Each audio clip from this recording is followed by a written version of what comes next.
Madam CM Jagan గారి camp కార్యాలయంలోకి ఒక container ప్రవేశించడం అనేది కలకలం రేపింది. ఇప్పుడు దానిపైన లోకేష్ గారు కూడా అనుమానాలు వ్యక్తం అవుతున్నాయి. అంటే అది కంటైనర్ అనేది మెయిన్ రూట్ గుండా కాకుండా వ్యతిరేక మార్గం గుండా వెళ్ళడం అనేది అనుమానాలకు లేవనెత్తింది. అసలు ఏముంది ఆ కంటైనర్ లో, మీరేం చెప్తారు మేడం?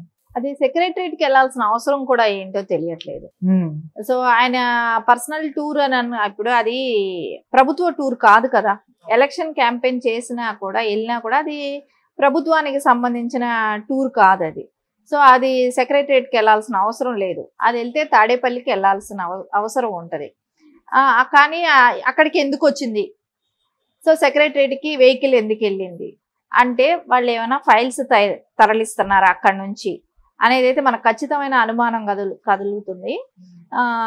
దాని తర్వాత ఏమైనా మనీ డంప్ చేస్తున్నారా, సో అక్కడ నుంచి ఉన్న మనీని ఏమైనా తరలిస్తున్నారా, ఇన్ని రోజులు ఏమైనా వాళ్ళ సెక్రటరియట్లో మనీ దాచారా, ఆ మనీని ఏమైనా తరలిస్తున్నారా, ఇన్ని అనుమానాలు అయితే కనపడుతున్నాయి. ఎందుకంటే అడుగడుగున చెకింగ్ ఉండే ప్లేసు ఇప్పుడు ఎలక్షన్ కోడ్ వచ్చాక ఎక్కడ పట్టినా చెకింగ్ అనేది జరుగుతూనే ఉంటుంది. అలాంటిది ఎందుకు ఆ వెహికల్ని చెక్ చేయట్లేదో తెలియట్లేదు. అధికారులందరూ ఎందుకు కొమ్ముగాస్తున్నారో అర్థం కావట్లేదు. ఈసీ ఎందుకు నిర్లక్ష్యంగా వ్యవహరించిందో తెలియట్లేదు. అంటే ఒక కంటైనరు సెక్రటరియట్ వారు వెళ్ళి అక్కడ నుంచి బయట రావటం, సజ్జల గారు ఏమన్నారు, ఫర్నిచర్ అని అన్నాడు. ఇంకొక చోట ఇంకొకళ్ళు ఏం చెప్తున్నారు, అది ప్యాంట్రీ లోపల కిచెన్ తయారవుతుంది, ఈ కిచెన్ కోసం అది తయారు చేశారని అంటున్నారు.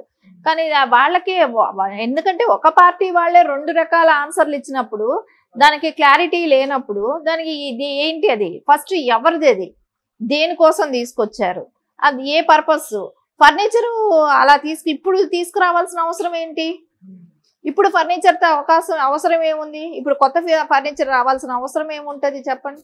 ఇప్పుడు ఆపద్ధర్మ ముఖ్యమంత్రి ఏమైనా ఇప్పుడు ఫర్నిచర్ ఎందుకు తెప్పించాల్సిన అవసరమే లేదు కదా. సో ఇవన్నీ చూస్తా అంటే ఖచ్చితంగా డబ్బులు తరలించి ఉండాలి, లేదంటే ఫైల్స్ తరలించటమైనా చేయాలి. ఇవి ఖచ్చితంగా మనకైతే కలిగే అనుమానము. ఈయన ఇన్ని రోజులు ఒక 5 ఏళ్లుగా లిక్కర్ సొమ్మే కానివ్వండి, ఇసుక దందాలే కానివ్వండి, అతను కలెక్ట్ చేసిన డబ్బులే కానివ్వండి, ఇవన్నీ ఒకవేళ అక్కడ స్టోర్ చేసి పెట్టాడా ఇన్ని రోజులు సెక్రటరియట్లో, సో దాన్ని ఇప్పుడు తరలించాడా అనేది ఖచ్చితమైన అనుమానాలు కనపడుతుంది.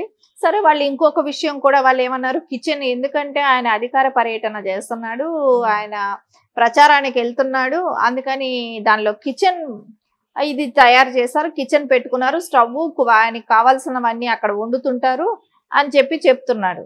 అంటే ఎవరు చెవులో పువ్వులు పెడుతున్నారా, కాలీఫ్లవర్లు పెడుతున్నారా అర్థం కావట్లేదు. ఒక కిచెన్ అన్నప్పుడు అది ఎలా ఉంటుంది?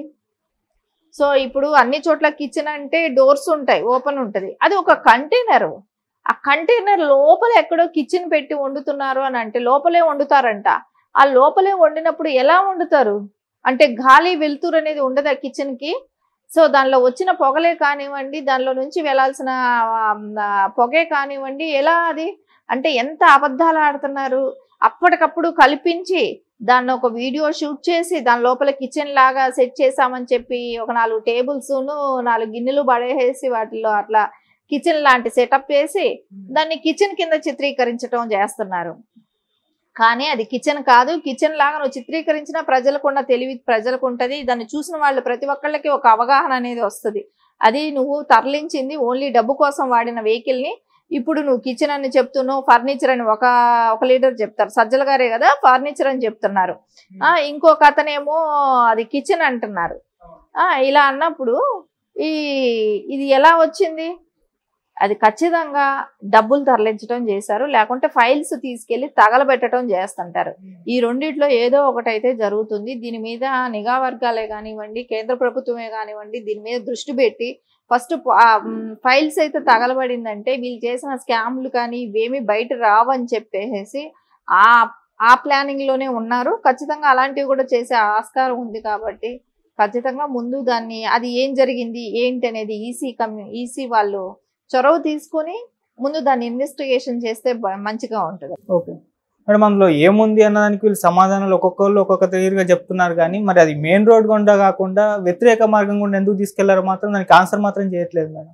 అదే కదా, అసలు మెయిన్ రోడ్గా వెళ్లాల్సిన వెహికల్స్ వెనక ద్వారం నుంచి వ్యతిరేక ద్వారం నుంచి వెళ్తున్నాయి అన్నప్పుడే తప్పు లేనిది వాళ్ళకి కనపడటం లేదా? నువ్వు కరెక్ట్, ఒకవేళ ఫర్నిచర్ అయితే ఒక లారీ పట్టి తీసుకెళ్లే వాళ్ళు, సరే ఫర్నిచర్ ఇప్పుడు తీసుకెళ్లాల్సిన అవసరం ఏంటి? ఇప్పుడు ఆయన సీఎం కూడా కాదు, ఆపద్ధర్మ సీఎం, ఆయనకి క్యాంప్ ఆఫీస్ కి పెద్ద సంబంధాలు లేవు, ఆయన అసలు వెళ్ళను కూడా వెళ్ళడు, ఎందుకు ఇప్పుడు ఫర్నిచర్ తో పని ఏంటి? సరే కిచెన్ అంటే సెక్రటరేట్ దగ్గర కిచెన్ పెట్టుకుంటారు, కిచెన్ పెట్టాల్సి వస్తే ఎక్కడ పెట్టుకుంటాడు? తాడేపల్లి వాళ్ళ ఇంట్లో పెట్టుకుంటాడు. అదేమైనా ప్రభుత్వ పని? అదే ఆయన పార్టీ పని. పార్టీ పని అంటే పార్టీ ఆఫీస్ లో పెట్టుకుంటాడు తీసుకెళ్లి ఆ వెహికల్. ఎందుకు సెక్రటరేట్ కి ఎందుకు వచ్చాయి? సెక్రటరేట్కి వచ్చాయి అంటేనే ఒకటి మనీ అవ్వాలి, లేకుంటే ఇది ఫైల్స్ కోసమే అవ్వాలి, లేకుంటే ఇన్ని రోజులు డ్రగ్స్ ఏమైనా తెచ్చి ఇక్కడ దాచాడా కూడా తెలియదు. ఎందుకంటే వైజాగ్ నుంచి వస్తూ పోతూ కూడా ఇది వరకు కూడా జరుగుతుంది కాబట్టి డ్రగ్స్ కూడా తెచ్చాడు, డంప్ చేసి పెట్టి ఇప్పుడైనా తీసుకెళ్తున్నాడా కూడా అర్థం కావట్లేదు.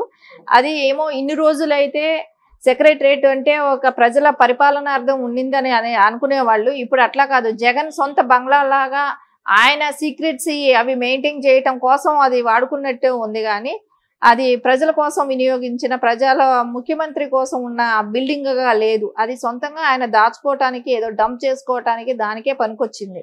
ఖచ్చితంగా దానిలో డబ్బులు, ఫైల్స్, డ్రగ్స్, ఈ మూడిట్లో ఏదో ఒకటి అయితే ఖచ్చితంగా తరలించడం అనేది అయితే ఖచ్చితంగా జరిగింది. ఓకే మేడం, ఫైల్స్ అంటున్నారు అంటే ఏ టైప్ ఆఫ్ ఫైల్స్ ఉండొచ్చు అండి? అంతా దాచిపెట్టి తీసుకోవాల్సిన అవసరం ఏముందంటారు? ఇప్పుడు ఇక్కడ మనం ప్రణీత్ రావుని చూసాం. సో తెలంగాణ స్టేట్ లో ఏం జరిగింది? సో అక్కడ నుంచి ఈ సిస్టమ్స్ కు సంబంధించినవే కానివ్వండి, హార్డ్ డిస్క్లే కానివ్వండి, ఇలాంటివన్నీ తరలించి సో అవన్నీ ఎలాగైనా అవి డిస్మాంట్ చేయడానికి అవకాశం ఉంటుంది. సో వాటిని ఎక్కడో చోట నదిల్లో పడేసి ఇక్కడ ఎట్లయితే ఎలా చేశారో అలా చేసే ఆస్కారాలు అయితే ఉంటాయి. ఎందుకంటే వాళ్ళు చేసిన, ప్రభుత్వంలో చేసిన అవకతవకలు బయట పడకూడదు. రేపు పొద్దున ఎట్లాగో వీళ్ళ గవర్నమెంట్ రాదు కాబట్టి ఖచ్చితంగా రేపు వేరే గవర్నమెంట్ వచ్చినప్పుడు సో మన మీద యాక్షన్ తీసుకుంటారని అవన్నీ చేసి ఉండొచ్చు. వీళ్ళు కూడా ఖచ్చితంగా ప్రతి వాళ్ళ ఫోన్లు కూడా ట్యాప్ చేసి ఉండొచ్చు. సో అవన్నీ కూడా ప్రతిదీ కూడా దొరికే ఆస్కారం ఉంది కాబట్టి ఖచ్చితంగా ఫైల్స్ దగ్గర కూడా అన్ని తరలించే ఉంటారు. ఈ మూడిట్లో ఏదో ఒకటి అయితే ఖచ్చితంగా జరిగిందనేది అయితే నమ్ముతున్నాం. ఓకే మేడం, డబ్బు కూడా అంటే విచ్చలవిడిగా రాష్ట్ర వ్యాప్తంగా మొత్తం పంపిణీ చేస్తున్నాను కూడా మొన్న డిస్కస్ చేస్తాం, సాక్షి వెహికల్స్ లో అని కూడా అంటున్నాం. ఈ వెహికల్స్ లో కూడా డబ్బు పంపిణీ చేసే ప్లాన్ ఏమన్నా చేస్తున్నారు? ఖచ్చితంగా అక్కడ పెట్టిన డబ్బును తీసుకురావటం కోసమే వెళ్ళింది. అది వెళ్ళేటప్పుడు ఖాళీగానే వెళ్ళింది, అక్కడి నుంచి అయితే ఏదో తీసుకొచ్చింది, అది అయితే ఖచ్చితంగా మనకు అనిపిస్తానే ఉంది. సో ఒకవేళ అలాంటిది అయితే స్టేట్ మెయిన్ రోడ్ లో తీసుకెళ్లే వాళ్ళు, ఆపోజిట్ ద్వారంలో తీసుకెళ్లాల్సిన అవసరం లేదు, వెనక ద్వారం నుంచి వెళ్లాల్సిన అవసరం లేదు. మళ్ళీ అది కూడా కాకుండా పోలీసు ఎందుకు దాన్ని తనిఖీలు చేయలేదు? ప్రతి వాహనాన్ని తనిఖీలు చేయాల్సిన అవసరం అయితే ఉంది, ఎందుకు ఆ వాహనాన్ని తనిఖీ చేయలేదు? సో అన్ని మీడియా ఛానల్స్ కానీ అందరూ పడేటప్పటికి ఏం చెప్పారు? అది ఒక కిచెన్ పర్పస్ అని ఒకళ్ళు చెప్తే, అదే పార్టీకి సంబంధించిన వాళ్ళు ఇంకొకళ్ళేమో ఫర్నిచర్ తీసుకెళ్ళిందని చెప్పి వాళ్ళకే క్లారిటీ లేదు. కిచెన్ సెటప్ ఒకళ్ళు వేసారు, ఫర్నిచర్ అని చెప్పేసి దానిలో సజ్జల గారు సోఫాలు వేయటం మర్చిపోయారు, టేబుల్ సోఫాలు వేయటం మర్చిపోయాడేమో, ఆ లోపల వాళ్ళ సామాన్లు సర్దేశారు. ఇంకా ఈ రకమైన ఇది చేస్తున్నప్పుడు ఖచ్చితంగా అయితే వాళ్ళు మనీ, ఫైల్స్, డ్రగ్స్ ఈ మూడిట్లోనే ఏదో ఒకటి అక్కడి నుంచి తీసుకొచ్చారు బయట. ఇన్ని రోజులు అవి లోపలే ఉన్నాయి అనేది అయితే ఖచ్చితమైన అవగాహన అయితే అనిపిస్తుంది. ఓకే మేడం, లోకేష్ గారు కూడా చెప్పడం చూస్తున్నాం, నా వెహికల్స్ ని కూడా నేను ట్రావెల్ చేసే వెహికల్స్ కూడా చెక్ చేస్తున్నారు, మరి వాళ్ళ వెహికల్స్ ఎందుకు చెక్ చేయడం లేదని కూడా క్వశ్చన్ చేస్తున్నారు ఆయన. ఖచ్చితంగా రోజుకి 3-4 సార్లు లోకేష్ గారి వెహికల్స్ తనిఖీ జరుగుతున్నాయి. అలాంటప్పుడు ఎందుకు ఇది జరగట్లేదు? మనం ప్రతిసారి అనుకుంటుంది అధికారులు తొత్తులుగా అయిపోయారు జగన్మోహన్ రెడ్డికి అనేది మనకు ఖచ్చితంగా స్పష్టంగా కూడా కనపడుతూనే ఉంది. ఎందుకంటే ప్రభుత్వ వైఫల్యాలు అనటానికి కూడా లేదు, ఎందుకంటే ప్రభుత్వం అనేది పోయింది కాబట్టి, ఇప్పుడు ఎలక్షన్ కోడ్లో ఉంది కాబట్టి ఇప్పుడున్న అధికారులే అలా ఉన్నారు, అధికారులే అలా చేస్తున్నారు. అంటే అపోజిషన్ పార్టీ వెహికల్స్ చెక్ చేస్తున్నారు, నార్మల్గా ఒక కారు వెళ్తేనే చెక్ చేస్తున్నారు, 1,00,000-2 లక్షలు వాళ్ళ సొంత పనులకు పట్టుకెళ్తేనే పట్టుకునే రోజులు. ఎందుకు ఒక కంటైనర్ వెళ్ళేసి వచ్చింది అని అంటే కూడా పట్టించుకోలేదు. ఇప్పుడు మనం అదే ఇంకొక చోట చూసాం, చిత్తూరు జిల్లా రేణిగుంటలో కానివ్వండి, చంద్రగిరి ఎమ్మెల్యే ఆయన కూడా చెవిరెడ్డి భాస్కర్ రెడ్డి గారు, ఆయన కూడా గోడంలో ఉన్నవి పట్టి తీసుకున్నారు కదా. ఆయన గోడలో 52 వెరైటీస్ గిఫ్ట్స్ ఎలక్షన్కి పంచడం కోసం ఇలాంటివి, అది తెలుగుదేశం క్యాడర్ వెళ్ళి పట్టిస్తేనే పోలీసులు పట్టుకున్నారు. అంటే వాళ్ళకి తెలియకుండా జరుగుతుందా అంటే లేదు, తెలిసే జరుగుతుంది. ఆయన తెలుగుదేశం క్యాడర్ చొరవ చూపి పట్టిస్తేనే అది సీజ్ చేశారు. అలా ఉంది. సో ఎక్కడికెక్కడ అధికారుల వైఫల్యం అయితే ఖచ్చితంగా కనపడుతుంది. మరి ఈసీ ఏమైనా దీని మీద యాక్షన్ తీసుకునే ఛాన్స్ ఏమైనా కనిపిస్తుందా మేడం? ఖచ్చితంగా దీని గురించి అయితే ఈసీ కూడా ఇన్వెస్టిగేషన్ చేస్తుందేమో, ఖచ్చితమైన ఆధారాలు సేకరిస్తుందని అనుకుంటున్నాం.